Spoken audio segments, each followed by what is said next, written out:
എല്ലാവർക്കും നമസ്കാരം. ആകാശഗംഗ എന്ന നമ്മുടെ യൂട്യൂബ് ചാനലിലേക്ക് എല്ലാവർക്കും സ്വാഗതം. 2024 പുതുവർഷം വരികയാണ്. ഈ പുതുവർഷത്തിൽ ഓരോ നക്ഷത്രക്കാരുടെയും പൊതുഫലം എന്താണെന്ന് നോക്കാം. ശ്രദ്ധിക്കുക, ഇത് ഓരോ നക്ഷത്രത്തിൽ ജനിച്ച വ്യക്തികളുടെയും പൊതുവായി വരാൻ സാധ്യതയുള്ള കാര്യങ്ങളാണ് പറയുന്നത്, അല്ലാതെ വ്യക്തിപരമായ ഫലങ്ങളല്ല. ജനനസമയം വ്യത്യസ്തമാകുന്നതനുസരിച്ച് ഫലത്തിൽ വ്യത്യാസങ്ങൾ ഒക്കെ ഉണ്ടാകുന്നതാണ്. ഓരോ വ്യക്തികളുടെയും ഗ്രഹനില അനുസരിച്ച് മാത്രമേ അവരുടെ ഫലം കൃത്യമായി പറയാൻ സാധിക്കൂ. ഈ ഫലം പറയുന്നത് ഓരോ നക്ഷത്രത്തിൽ വരുന്ന ഗ്രഹമാറ്റം അനുസരിച്ചുള്ള സാധ്യതകൾ മാത്രമാണ്. പുണർദം നക്ഷത്രക്കാരെ സംബന്ധിച്ചിടത്തോളം കാലം സാമാന്യേന ഭേദപ്പെട്ടതിനാൽ സാമ്പത്തിക വിഷയങ്ങളൊക്കെ പരിഹരിക്കപ്പെടാൻ ഈ 2024 സാധ്യത കാണുന്നുണ്ട്. ജനുവരി ഫെബ്രുവരി മാസമൊക്കെ ആകുമ്പോഴേക്കും സാമ്പത്തിക ബുദ്ധിമുട്ടുകളൊക്കെ പൂർണ്ണമായി പരിഹരിക്കപ്പെട്ടില്ലെങ്കിലും ഭാഗികമായ ആശ്വാസമൊക്കെ ലഭിക്കുന്നതാണ്. അതുപോലെ വൈവാഹിക വിഷയത്തിലും വ്യവഹാര സംബന്ധമായ ഒക്കെയുള്ള വിഷയങ്ങളിലൊക്കെ അനുകൂലാവസ്ഥ ഉണ്ടാകുന്നതാണ്. പ്രതീക്ഷയോടെ കാത്തിരുന്ന ചില കാര്യങ്ങളൊക്കെ സബലീകരിക്കപ്പെടുന്നതാണ്. അപകടങ്ങൾ ഉണ്ടായേക്കാമെങ്കിലും വളരെ അത്ഭുതകരമായി തന്നെ അതിൽ നിന്ന് രക്ഷപ്പെടുന്നതാണ്. അതുപോലെ തൊഴിൽ രഹിതരായവർക്ക് ജനുവരി ഫെബ്രുവരി മാസമാകുമ്പോഴേക്കും തൊഴിലിന് സാധ്യതയുണ്ട്. അതുപോലെ വിചാരിക്കാത്ത ഇടത്തു നിന്ന് അപ്രതീക്ഷിതമായി ധനലാഭത്തിനുള്ള വഴി തെളിയുന്നുണ്ട്. അതുകൊണ്ട് തന്നെ സാമ്പത്തിക നിലയൊക്കെ മെച്ചപ്പെടുന്നതാണ്. ക്രയവിക്രയങ്ങളിൽ ലാഭസാധ്യതയുണ്ടെങ്കിലും അശ്രദ്ധ മൂലം നഷ്ടസാധ്യതയും ഉണ്ട്. അലസത തുടർ ജീവിതത്തെ ബാധിക്കുമെന്നതിനാൽ ഈ കാര്യത്തിലൊക്കെ ശ്രദ്ധ പുലർത്തേണ്ടതാണ്. പ്രതീക്ഷയോടെയുള്ള യാത്രകളിൽ നിന്ന് വിചാരിച്ച ഫലം ഉണ്ടാവുകയില്ല. അതുപോലെ തൻ്റേതല്ലാത്ത കാരണങ്ങളാൽ മറ്റുള്ളവരിൽ നിന്ന് എതിർപ്പുകളൊക്കെ ഉണ്ടായേക്കാം. അതിനാൽ ഈ കാര്യത്തിലൊക്കെ ജനുവരി ഫെബ്രുവരി മാസങ്ങളിൽ ശ്രദ്ധ വേണ്ടതാണ്. മാർച്ച് ഏപ്രിൽ മാസമാകുമ്പോഴേക്കും അപ്രതീക്ഷിത ഇടപാടുകളിൽ നിന്ന് ധനലാഭം ഉണ്ടാകുന്നതാണ്. അതുപോലെ വ്യവഹാര വിജയം ഉണ്ടാകുന്നതാണ്. ഈ ധനസംബന്ധമായ ചില പ്രശ്നങ്ങളിൽ സ്വജനങ്ങളുമായി പിണങ്ങേണ്ടുന്ന സാഹചര്യം ഒക്കെ മാർച്ച് ഏപ്രിൽ മാസങ്ങളിൽ ഉണ്ടായേക്കാം. കലാകാരന്മാരെ സംബന്ധിച്ചിടത്തോളം കാലം അനുകൂലമാണ്. അധ്യാപക വൃത്തിയിൽ ഏർപ്പെട്ടിരിക്കുന്നവർക്കും അനുകൂലമായ കാലമാണ്. കലാപ്രവർത്തനങ്ങളുമായി ബന്ധപ്പെടുന്നതിനാൽ കുടുംബത്തിൽ ചില അസ്വാരസ്യങ്ങളൊക്കെ ഉണ്ടാകാം. കലാപ്രവർത്തനങ്ങളുമായൊക്കെ ബന്ധപ്പെട്ട് സമയമൊക്കെ കളയുന്നതിനാൽ കുടുംബത്തിൽ ചില അസ്വാരസ്യങ്ങളൊക്കെ ഉണ്ടായേക്കാം. അതിനാൽ അതിനെതിരെ നല്ല കരുതലൊക്കെ ഉണ്ടാകണം. മാതാപിതാക്കളുമായുള്ള അസ്വാരസ്യങ്ങൾക്കും സാഹചര്യം ഉണ്ടാക്കരുത്. സമൂഹത്തിലെ ഉന്നതരുമായുള്ള ബന്ധം നിങ്ങൾക്ക് ഭാവിയിൽ പ്രയോജനപ്പെടുന്നതാണ്. എന്നാൽ ഈ ബന്ധമൊക്കെ പലവിധ അപവാദങ്ങൾക്കും കാരണമാകുന്നതിനാൽ ശ്രദ്ധ നല്ലതുപോലെ ഈ കാര്യത്തിലൊക്കെ പുലർത്തേണ്ടതാണ്. സഹോദരങ്ങളിൽ നിന്നോ സഹോദര തുല്യരിൽ നിന്നോ ചില തിക്താനുഭവങ്ങൾക്ക് ഒക്കെ സാധ്യതയുള്ളതിനാൽ ഇക്കാര്യത്തിലും മാർച്ച് ഏപ്രിൽ മാസങ്ങളിലൊക്കെ ശ്രദ്ധ വേണം.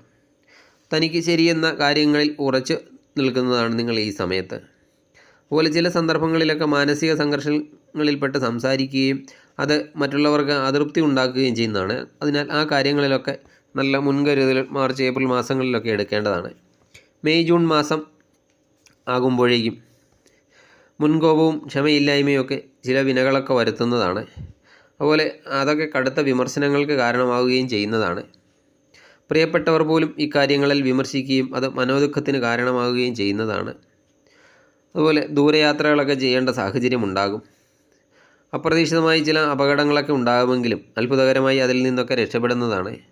ആത്മീയ കാര്യങ്ങളിലൊക്കെ താല്പര്യം വർദ്ധിക്കുന്നതാണ്. അത് കുടുംബജീവിതത്തിലൊക്കെ തൃപ്തികരമായ അനുഭവം ഉണ്ടാക്കുകയും ചെയ്യും. അനാവശ്യമായ വാശിയും കടുംപിടുത്തവും ചില കാര്യങ്ങളിലെങ്കിലും ഉണ്ടാകുമെന്നതിനാൽ ആ കാര്യത്തിലൊക്കെ കൂടുതൽ ശ്രദ്ധ ചെലുത്തേണ്ടതാണ്. ആരോഗ്യ സാമ്പത്തിക രംഗത്ത് സാമാന്യം നല്ല അനുഭവങ്ങൾ ഉണ്ടാകുന്നതാണ്. അതുപോലെ അനാവശ്യ വാഗ്ദാനങ്ങളൊക്കെ ആർക്കും നൽകരുത്. അങ്ങനെ നൽകിയാൽ ഉറ്റ സുഹൃത്തുക്കൾ പോലും അകൽച്ച പാലിക്കുന്നതായിരിക്കും മെയ് ജൂൺ മാസങ്ങളിലൊക്കെ. ജൂലൈ ആഗസ്റ്റ് മാസമാകുമ്പോഴേക്കും അനാവശ്യ ചെലവുകളും അതുമൂലം വരുമാന നഷ്ടത്തിനുമൊക്കെ സാധ്യത വന്നു ചേരുന്നതാണ്. അതുപോലെ അനാവശ്യമായ ചില ഇടപാടുകൾ നടത്തുകയും അതുമൂലം ദുഷ്പേരുണ്ടാവുകയും ചെയ്യും. വേണ്ടപ്പെട്ടവരെന്ന് കരുതുന്നവർ അതുപോലെ നമ്മൾ വേണ്ടപ്പെട്ടവരെന്ന് കരുതുന്നവരൊക്കെ സ്വാർത്ഥലാഭങ്ങൾക്ക് വേണ്ടി നമ്മളെ തള്ളി പറയുന്നതാണ്. മറ്റുള്ളവരിൽ നിന്നുള്ള എതിർപ്പുകളൊക്കെ ഉണ്ടാകാം. ഭാഗ്യസ്ഥിതി അനുകൂലമായ സമയമായതിനാൽ ആ എതിർപ്പുകളെയൊക്കെ അതിജീവിക്കാൻ കഴിയുന്നതാണ്. അവിവാഹിതർക്ക് അനുയോജ്യമായ ജീവിത പങ്കാളിയെയൊക്കെ ലഭിക്കുന്നതാണ്. സന്താനങ്ങൾക്ക് ഉന്നത വിദ്യാഭ്യാസത്തിനുള്ള സാഹചര്യങ്ങൾ ഒക്കെ ഉണ്ടാകുന്നതാണ്. ചെറിയ കാര്യങ്ങൾക്ക് പോലും മനസ്സ് ഈ സമയത്ത് ദുർബലമാകുന്നതാണ്. ദാനധർമാദികൾക്കായി ഒക്കെ പണം ചെലവഴിക്കുന്നതാണ്. അതുപോലെ ദൈവിക കാര്യങ്ങളിലൊക്കെ ഏറെ ശ്രദ്ധ ചെലുത്തുന്നതിലൂടെ ശുഭകരമായ മാനസികാവസ്ഥ ഉണ്ടാകുന്നതാണ്. എങ്കിലും എല്ലാ കാര്യങ്ങളിലും അല്പം ശ്രദ്ധിക്കേണ്ട സമയമാണ് ജൂലൈ ആഗസ്റ്റ് മാസം. സെപ്റ്റംബർ ഒക്ടോബർ മാസമാകുമ്പോഴേക്കും വ്യാവസായികമായി കാലം അനുകൂലമായി വരുന്നതാണ്. അതുപോലെ വിദേശത്ത് ഭേദപ്പെട്ട ജോലി ലഭിക്കുന്നതിനുള്ള യോഗമൊക്കെ കാണുന്നുണ്ട്. കുടുംബത്തിൽ മംഗളകർമ്മങ്ങൾ നടക്കുവാൻ ഇടയുണ്ട്. അതുപോലെ ഉദ്ദിഷ്ടകാര്യ സാധ്യതയ്ക്കും സന്താനങ്ങളുടെ ശ്രേയസ്സിനും വേണ്ടി ഈ തീർത്ഥാടനമൊക്കെ നടത്തുന്നതാണ്. സാങ്കേതിക രംഗത്ത് നേട്ടങ്ങൾ കാണുന്നുണ്ടെങ്കിലും മനസ്സിനും ശരീരത്തിനും ക്ഷീണം അനുഭവപ്പെടുന്നതാണ്. അതുപോലെ ദാമ്പത്യ ജീവിതമൊക്കെ സന്തോഷകരമായി തുടർന്നു പോകുന്നതാണ്. അവിചാരിതമായ ധനയോഗം ഉണ്ടാകുമെങ്കിലും അനാവശ്യ കാര്യങ്ങളിൽ മനസ്സ് എപ്പോഴും ഉത്കണ്ഠപ്പെട്ടുകൊണ്ടിരിക്കുന്നതാണ് സെപ്റ്റംബർ ഒക്ടോബർ മാസങ്ങളിൽ. അതുപോലെ മറ്റുള്ളവർക്ക് ദോഷം വരുന്ന കാര്യങ്ങളിലൊക്കെ ഏർപ്പെടാതെ വളരെയധികം ശ്രദ്ധിക്കേണ്ടതാണ് സെപ്റ്റംബർ ഒക്ടോബർ മാസങ്ങളിൽ.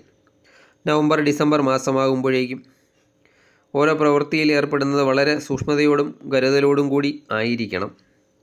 പൊതുവായി പറഞ്ഞാൽ കാലം അനുകൂലമാണ്. എങ്കിലും വാഹനോപയോഗമൊക്കെ വളരെ ശ്രദ്ധിക്കേണ്ട സമയമാണ്. അതുപോലെ ശത്രുപക്ഷത്ത് നിന്നവർ മിത്രങ്ങളായി തീരുമെങ്കിലും എന്തെങ്കിലുമൊക്കെ ശത്രുഭയം നമ്മളെ ആ സമയത്തൊക്കെ അലട്ടിക്കൊണ്ടിരിക്കുന്നതാണ്. വ്യക്തിബന്ധങ്ങളൊക്കെ ദൃഢകരമായിരിക്കുന്നതിന് വേണ്ടി വിട്ടുവീഴ്ചകളൊക്കെ ചെയ്യുന്നതാണ്. അതുപോലെ വ്യവഹാര കാര്യങ്ങളിലൊക്കെ കാലം അനുകൂലമാണ്. പുതിയ ഗ്രഹം നിർമ്മിക്കാനുള്ള യോഗമൊക്കെ കാണുന്നുണ്ട്. അതുപോലെ വിശ്വാസപൂർവ്വം ചെയ്ത ചില കാര്യങ്ങളിലൊക്കെ തിരിച്ചടി ഈ സമയത്ത് ഉണ്ടാകുന്നതാണ്. സന്താനങ്ങൾക്കൊക്കെ ഉയർന്ന ജോലി ലഭിക്കുന്നതാണ്. ഈശ്വരാനുഗ്രഹം കൂടുതലുള്ള കാലമാണ്. അതുകൊണ്ട് തന്നെ എല്ലാ കാര്യങ്ങളിലും വിജയമുണ്ടായേക്കാം വർഷാവസാനം. ദോഷബലം മാറിക്കിട്ടുന്നതിന് ശിവഭജനം അനിവാര്യമായ ഒരു സമയമാണ് നിങ്ങൾക്ക്. അതുപോലെ ഗണപതി ഭഗവാനെ ഭജിക്കുന്നതും ദോഷഫലങ്ങൾ മാറുന്നതിന് നല്ലതാണ്. ഓം നമഃശിവായ എന്ന മന്ത്രം 108 തവണ ദിവസവും ജപിക്കുന്നത് ഏറ്റവും നല്ലതാണ്. കുറഞ്ഞത് 21 തവണയെങ്കിലും ജപിക്കാൻ ശ്രദ്ധിക്കുക. നിങ്ങൾക്ക് നല്ലൊരു വർഷമാകട്ടെ 2024. നന്ദി, നമസ്കാരം.